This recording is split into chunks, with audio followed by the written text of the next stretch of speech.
Coffee Pot Conversations. Bonjour et bienvenue to Coffee Pot Conversations, the podcast about Paris where the point is reached gradually.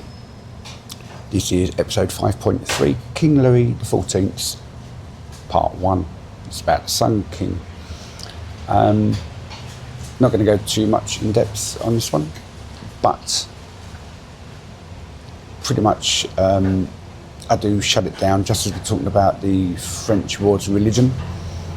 Then it will be picked up in episode 5.4, King Louis XIV, part 2.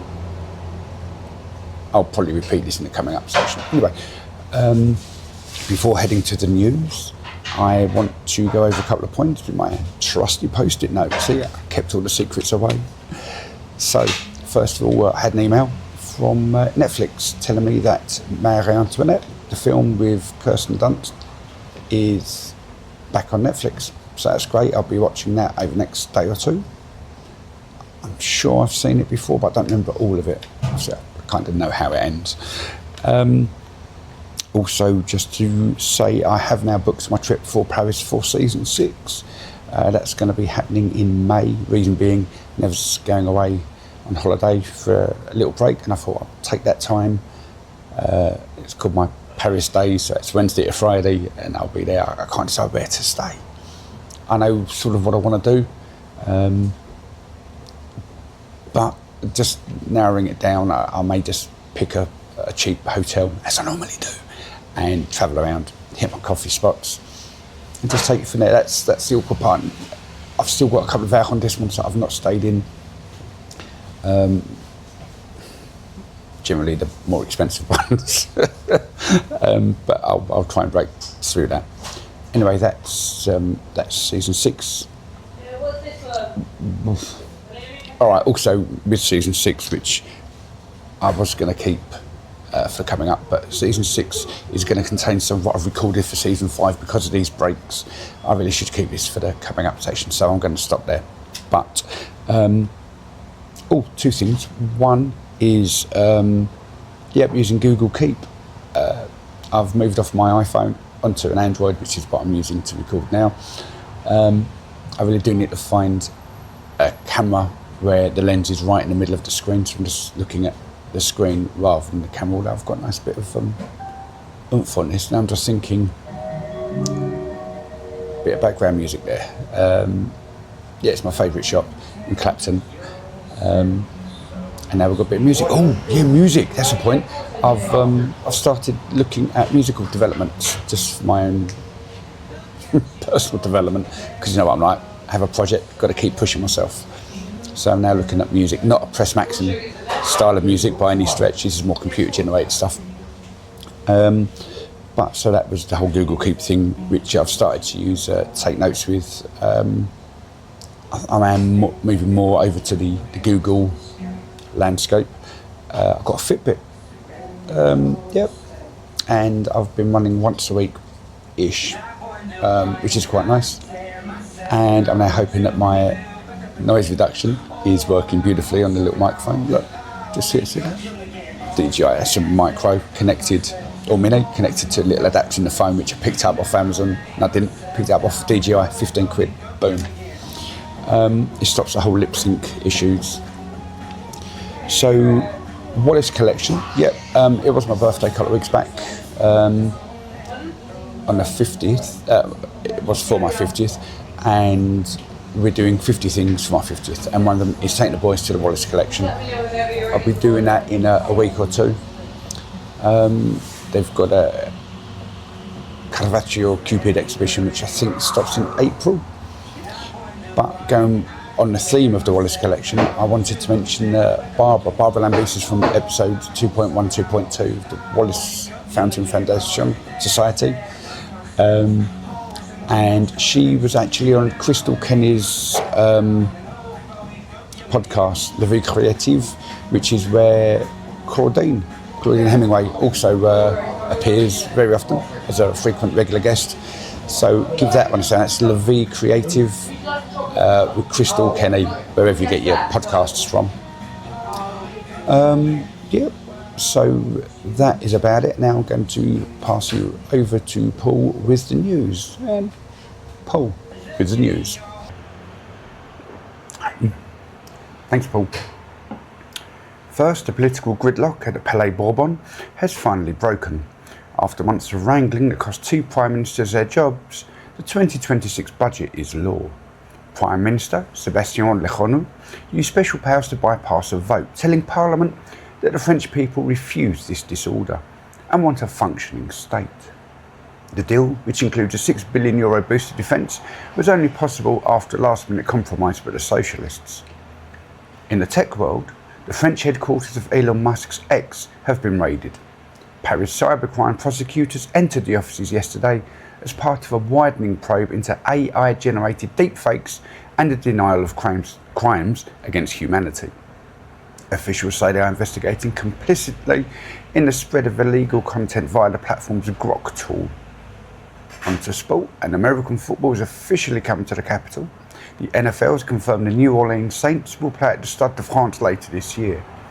It's the first regular season game ever held on French soil as the league continues its global expansion. And finally, back to politics, the future of Marine Le Pen remains in the balance. Prosecutors in Paris have asked an appeal court to uphold a ban that will prevent her from running for the presidency in 2027, not long now.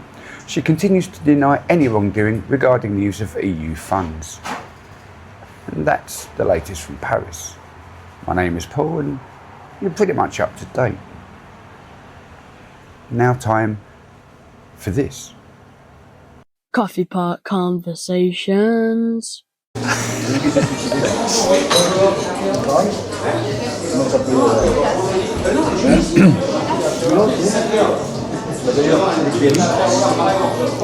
As I've previously mentioned a few times, or if I hadn't, I certainly should have, I'm no historian, but I do know a thing or two about research.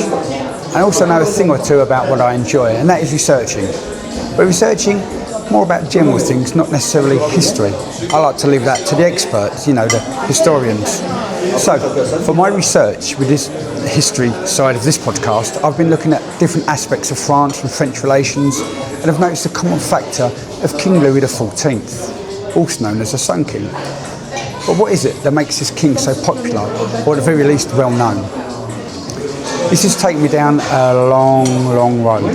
One where, because of the monarchy being the longest reign in history, the facts needed to be thoroughly sourced and verified. And also put in a little bite-sized chunks for me to understand and then put across to the masses that will listen to and learn from this podcast. Okay, first things first, how did Louis get to be king? It all started one rainy night in 1637. It was a wet December on the evening of the 5th. Auntie Paula's birthday.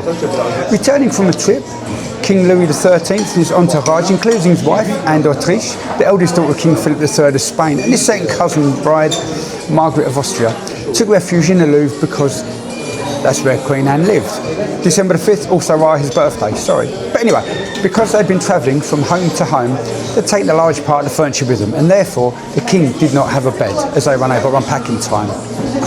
9 months to the day, after the king shared the queen's bed in the Louvre, Louis Dieudonné was born in Saint-Germain-en-Laye, 20 kilometres to the west of Paris, and not to be confused with Saint-Germain-des-Prés.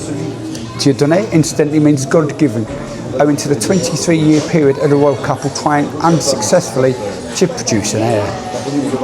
Giving birth at the ripe age of 37 in those days was quite an accomplishment, and the death of the king at age 41 due to tuberculosis, the miracle son of medieval propaganda, King Louis XIV was crowned in Reims Cathedral aged 4. It's at this stage that I would normally delve deeper into the child king's upbringing, but to be honest, I'm happy to move past this part. In brief, a toddler is in charge of 19 million French subjects.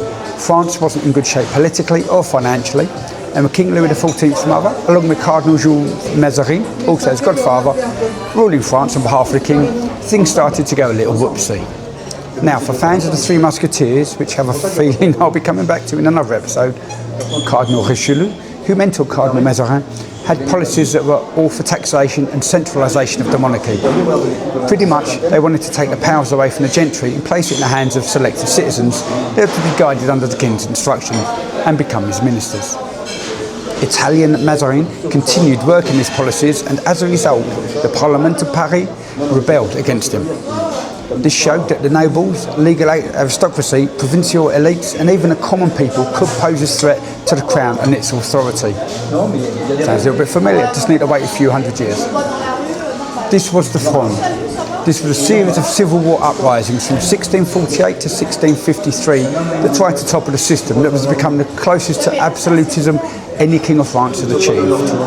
The Fronde, often divided into two main phases, the Parliamentary Fronde, 1648 to 49, and the Fronde de la Princes, 1650 to 53. The Parliamentary Fronde began with the Parlement de Paris, a High Court of Justice, challenged the absolute authority of the monarchy. They refused to register royal decrees and raised concerns about the taxation. This phase ended with a Peace of Rueil in 1649, which temporarily settled some issues, but left underlying tensions unresolved. The Fronde de la Prince was the second phase, which saw various noble factions and princes, including the Condé and the Frondeurs, rebelling against the crown. Cardinal Mazarin played a central role in this phase by shifting alliances. The Fronde had a profound impact on the king as he witnessed firsthand the dangers of a weak monarchy and vowed to strengthen royal authority. This experience shaped his determination to centralise power and control the nobility. The Fronde gradually petered out by the early 1650s as various factions grew weary of the conflict and the royal forces gained the upper hand. The Treaty of the Pyrenees in 1659. Merci, monsieur. Ah, c'est bon. Merci. Après, je peux encaisser parce qu'on va change service. Ah oui, non. Merci. I come back. Ah, merci.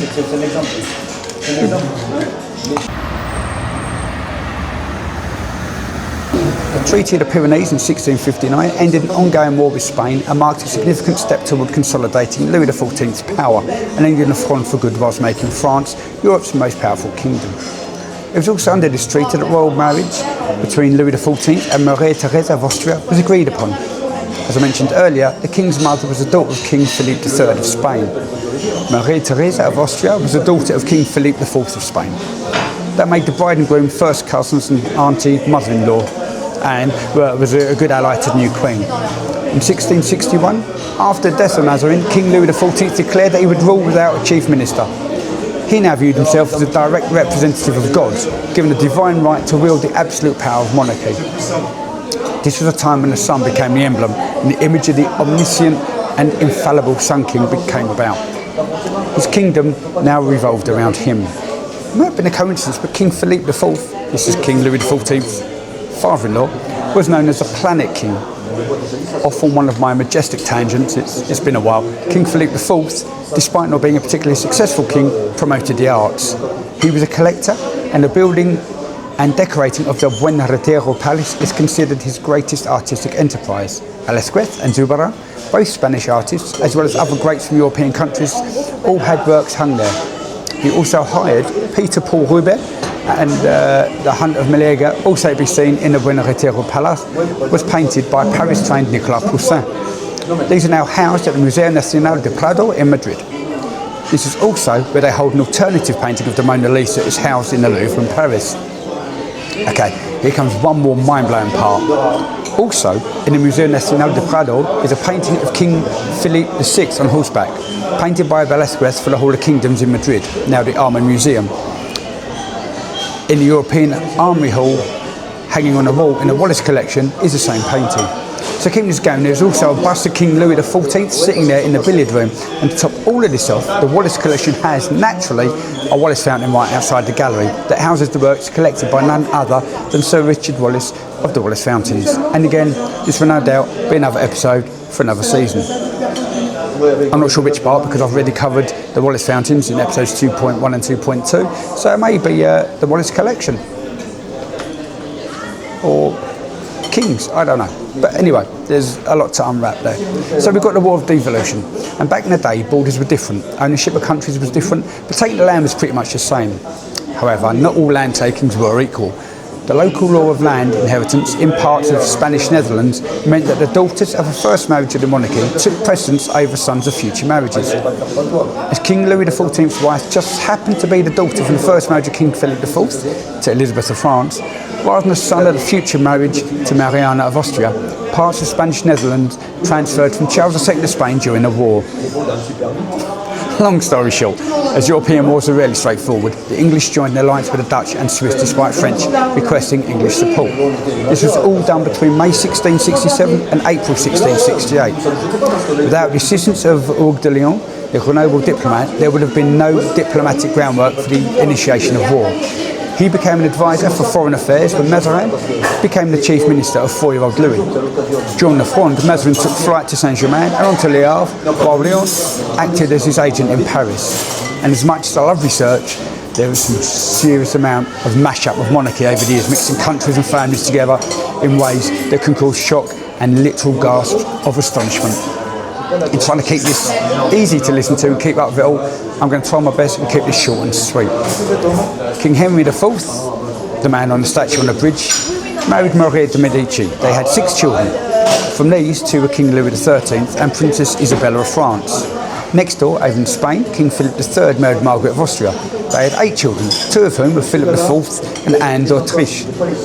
Louis XIII went with Anne, Isabella went with Philip IV. Are you keeping up? Because it gets easier from here, I promise. Louis XIII and Anne had Louis XIV, while Philip IV and Isabella had Mariana of Austria. And we know Louis XIV and Mariana went together. So the first cousins in both directions got married. But this is nothing compared to the continued incest that took place to give us King Charles II of Spain. Fortunately, this podcast is more about Paris than it is to do with the Spanish monarchy. Thankfully. So, back to the military campaigns of the Sun King, and he makes his second move against the Spanish Dutch. Having had secret talks in 1670 with England, they are now on the side of the French. King Louis uses this to his advantage, and starting in 1672, with the British Navy supporting him, mounts attacks and occupies 3 of the 7 Dutch provinces. The Dutch flood a large area around Amsterdam, and their leader, William III of Orange, takes this moment to gather his land troops. During this time, the Dutch Navy had been holding back attacks from the Allied fleets. After the 3rd successive defensive victory, England made friends with the Dutch once again and signed the Treaty of Westminster in February of 1674. Previously, in 1673, Spain, the Holy Roman Empire, and the area known as Lorraine all started to rally together against the French, driving them back. But this wasn't the end of it. From 1674 to 1678, France, now teaming up with Sweden, started up again, taking a route along the Rhine, defeating the Grand Alliance with rather impressive regularity. However, the cost of all of this was getting a little too much for the monarch to justify, and as England were rolling their sleeves up, readying for a re-entry into the conflict, he called it a day and signed a treatise calling an end to the Franco-Dutch War. It's here, this were a piece of academic writing, looking at the history of King Louis XIV, I began into a deeper dive regarding the Château de Versailles. However, the fact that there's enough for a standalone episode means that I'll do a standalone episode for the Palace of Versailles. But a succinct rundown for this section, just going to put me sugar in the coffee. A succinct rundown for this section is Louis XIV expanded from a hunting lodge to the royal official residence from 1682 until 1715, when the king died. And in the same way that Paris isn't France, the chateau isn't Versailles. I want it to be a very special extra edition, should I ever venture that far out of Paris.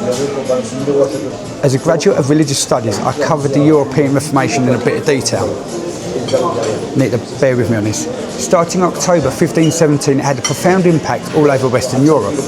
Martin Luther, the German, started it, and the Frenchman John Calvin played his part around 20 years later. The wider-reaching alterations of these religious changes aren't to be explored in this podcast, unless there's a major call for it. But here's a rough breakdown of how it links in with the Sun King. Everything connects to the Sun King. With Calvin's intellectualism approach, the high nobles, clergy and military officers were quick to take up on the Protestant reforms. As these people were very influential within France, the monarchy of the time was tolerant of this new approach to religion. In 1560, with the first church having already been set up in the Parisian home, the combined languages of German and Flemish brought the term Huguenot to the collective of people that followed this line of thought. The Edict of Saint-Germain in January 1562 meant that, with certain restrictions, Huguenots were given rights to practice. It wasn't long until the massacre of Vassy, regardless of who instigated the situation, set in motion the French wars of religion. Coffee Pot Conversations. And that was episode 5.3, King Louis XIV, part 1. I'm calling it King Louis XIV because I've not actually given it a proper title at this stage of recording it. I've recorded it. I'm doing the beginning, the news, the outro, and they're coming up. So it's difficult to know what I'm actually going to call it at this stage. It may just be King Louis XIV of France, Sun King, not sure. But as I did mention earlier, I did stop at the French Wars of Religion. I'll pick it up sort of from there for the next episode. Again, I've recorded, I've cut and spliced. I know what I'm up to. I've just finished editing a 5.6, so again, that just needs to be sandwiched. So just a post-birthday wish to Jasper, my youngest, who has now hit teenage years. Struggling a little bit at the minute.